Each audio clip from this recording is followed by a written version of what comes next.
Welcome! How should we call this makeup look? When I saw the pictures that I took on my camera, I said to myself, I should call this Barbie look. I wasn't planning on doing anything like that today, but as I was watching a couple of palettes and I don't know how many shades of eyeshadow and multichromes and other finishes, this is what I came up with. And yeah, it took me almost an hour just to figure what I'm gonna do. Like sometimes that happens. Sometimes, like I said, it's in a couple of minutes, or sometimes I strategically know this is what I'm gonna create. But sometimes it's just like, an hour, you have to film, you know. I wish I can just take one of these palettes and just create this with just one palette, but no, it takes me 1, 2, 3, 4, one shadow from this one, 5, I won't even count that, 5, but yeah, in general 4 eyeshadow palettes, and then, oh my god, I even used the new Naked palette, one eyeshadow from that palette, and then one multichrome. That's without eyeliner, that's without, I forgot, oh my god. Other types of products, this is a cream to powder eyeshadow from Paco Rabanne. Anyways, this is like a advanced makeup look. I filmed this really up close so you can see everything. As always, if you have any questions, let me know. And without any further ado, let's jump into this tutorial so I can show you how I created this, I'll say Barbie look. Again, wasn't the plan, but here it is. So first of all, I'm starting off with this shade Sandstone from the NATASHA Groundwork palette, and this one is powder. This is really pretty cool tone, yellowish neutral shade. Next, I'm going in with the NATASHA DENONA YUCCA palette. I'm gonna take blending brush. I'm going in with the shade Tipu, and this one is a beautiful mustardy shade. It's a mid-tone. It's good as a transition shade, but it can get a little bit even deeper than it is now. So I am taking my blending brush and I'm going in again once I blended it. I'm doing circular motions, that way the color can spread nicely. And I will also kind of come here a little bit when I'm almost left with almost nothing on my brush and connect with the previous shade from the Groundwork palette. Now, once this step is done, I'm going in with a citrine color. You know what's funny? This is supposed to be like a summer palette. Summer is kind of over. And since I didn't have time to play with this palette during summer, now I'm really drawn to it. I mean, I really do love this color story. And I can combine this eyeshadow palette also with the other shades, as you will see today. I'm really loving this one. And I can always gravitate to the shimmers, regardless of the green undertone. Like, she does have a couple of shimmers that are beautifully able to combine with the other combination. That's nice. I'm gonna go in with this brighter shade Camu Camu. And this one is really bright. I'm just gonna go around the edges with this one.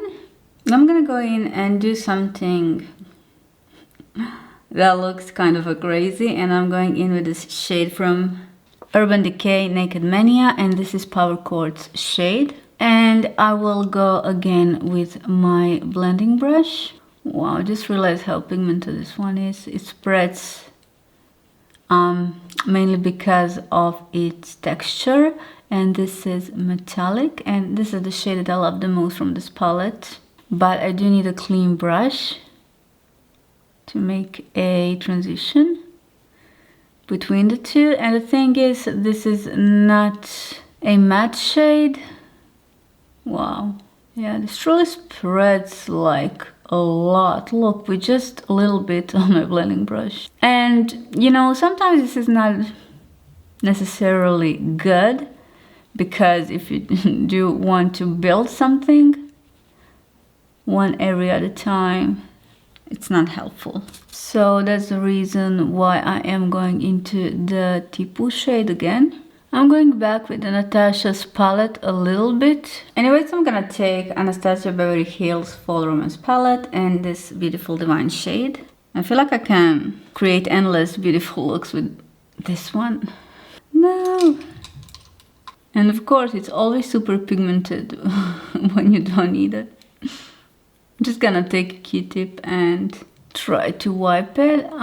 Yeah, anyways, I am going in with that beautiful shade, packing that one step at a time.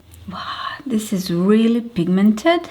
I'm gonna use a smaller, harder bullet brush. Because we're having two different shades, undertones, everything is so different, you need to be cautious of this transition if you are doing something like this. I mean, it's going to look nice, but yeah, I need to put some effort and time to make the transition. Now I'm gonna go in with this beautiful shade right here from Pat McGrath Sunlit Seduction palette. What have I done? Oh my god. I did not even realize, so I just went. And I think this color is gonna go beautifully with this right here, combination with this one as well. So, like I said, originally I really thought that this shade is going to be like, you know, yellow. But this is such a beautiful, special shade with beautiful undertones. And also what I'm gonna do is to apply this shade right here from YUCCA palette on top of this one. Can you see how reflective this is? So the thing is, because I will go with more shades underneath this one, I have to lift this shade right here even more. And this is how it looks like. It is so reflective. I have no idea how many eyeshadows have I used, and this is not even finished yet, and this is the result that we are going for. And isn't this multi-chrome beautiful? Look at the shifting, you guys. It's shifting beautifully. Maybe I should count how many eyeshadows have I used at the end. It wouldn't be less than 20, I think. Anyways, going in with the crimson shade right here. This one is from the Anastasia Beverly Hills palette, and this one is pretty deep shade. So when you combine crimson with the divine shade, you're gonna get beautiful transition.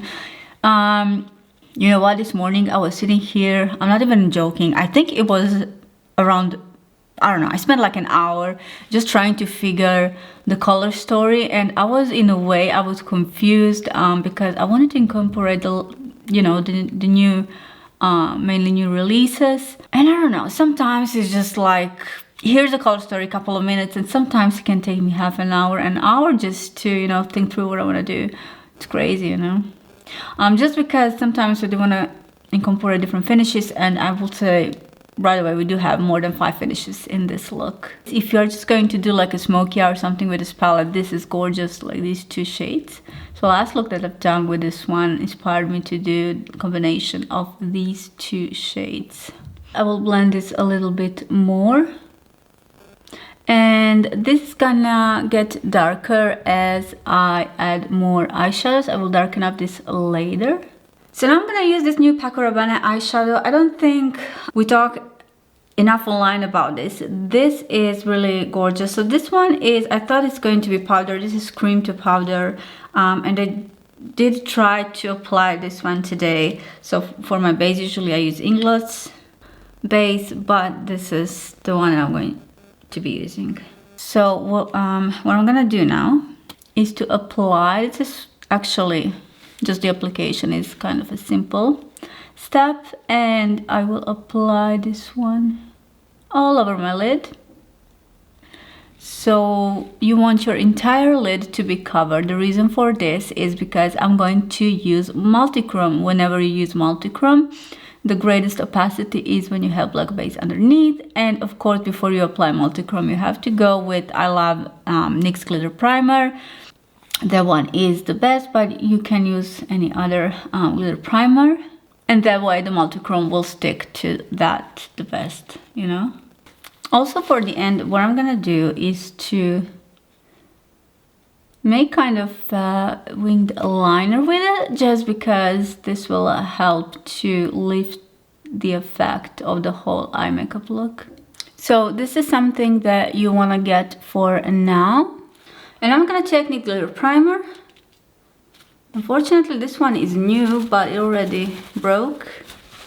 Can't believe the plastic, yeah, it just went off. So now I'm going to spread the product equally. I'm just going to tap the product. I'm not going to blend it. I don't want to disrupt the base that I have underneath. And I'm gonna go in with the Tommy Tanuka shade. I don't know what's the name of this shade. Unfortunately, if I find it, I'll list it down below.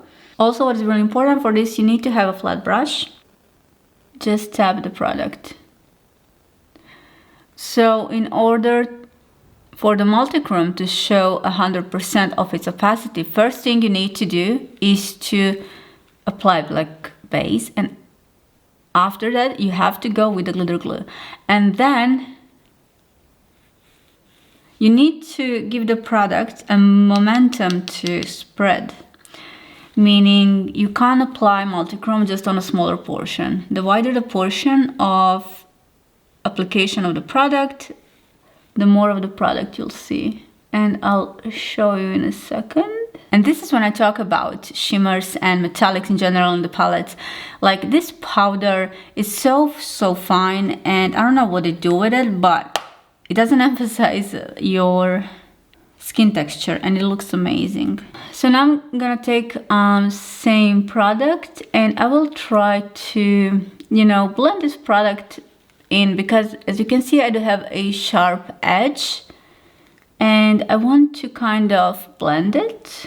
And this right here will be the highest where I apply it. But yeah, what I was saying, if I just went half of the eye with the multichrome, you wouldn't get this. Like, you can see how it shifts. It's crazy. Now I'm gonna go back into Anastasia's palette and go a little bit with this crimson shade with a small brush on the edge.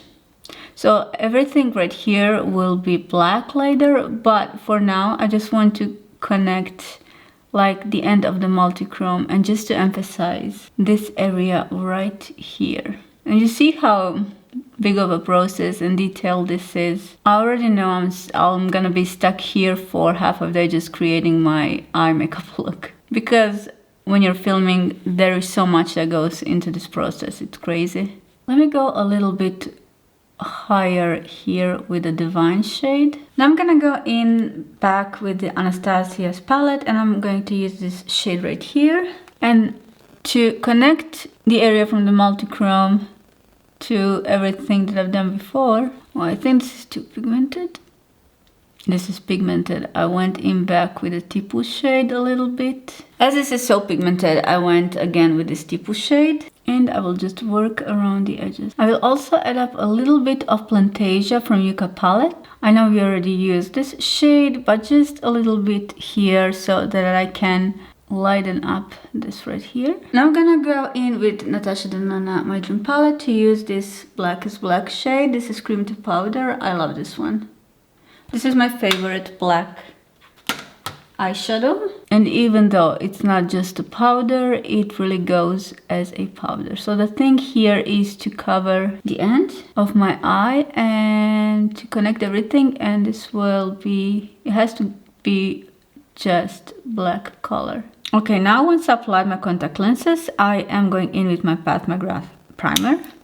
I'm going in with the Inglot's MC Gel Eyeliner to fill in my waterline, and also a little bit around my lash line as well. I will also make sure that this little piece right here is connected. After that, I'm gonna go in with Anastasia's Beverly Hills palette, but now with this shade first. I'm going in with this shade. And now I'm gonna go in with this Divine shade and apply that shade on top of everything that I've done so far. And again, this combination between Divine and Crimson shade is beautiful, but I'll have to go with the Crimson once again. Now I'm going to take Inglot's MC Gel Eyeliner once again and apply the one on the other edge of my eye. And I feel like I need a little bit of a darker shade right here as well. I think that is pretty much about it, and I will finish off the rest of my face, apply some eyelashes, and I will be right back with this look. Is finally done, and it's been a long day. Woke up at 6 and it's literally a minute till 3 o'clock, and yeah, by the time I take pictures and film everything, it takes really long time to create something like this, but I'm pretty amazed with the result. This is what I usually love to do, this type of advanced makeup looks, and I did miss this. So I incorporated a couple of palettes today, and I would say these are main stars of today's look, plus this multichrome. Like, this multichrome is so gorgeous. I could have also used one of the multichromes from NATASHA's palette, but like I said, in general, I do love the powder multichromes. They are just so fine. Yeah, I just love them way better. I will link everything that I can down in the description box. Thank you once again for watching this video, and of course, if you have any questions, let me know in the comment section down below, and I will see you in my next one. Thank you for watching. Bye!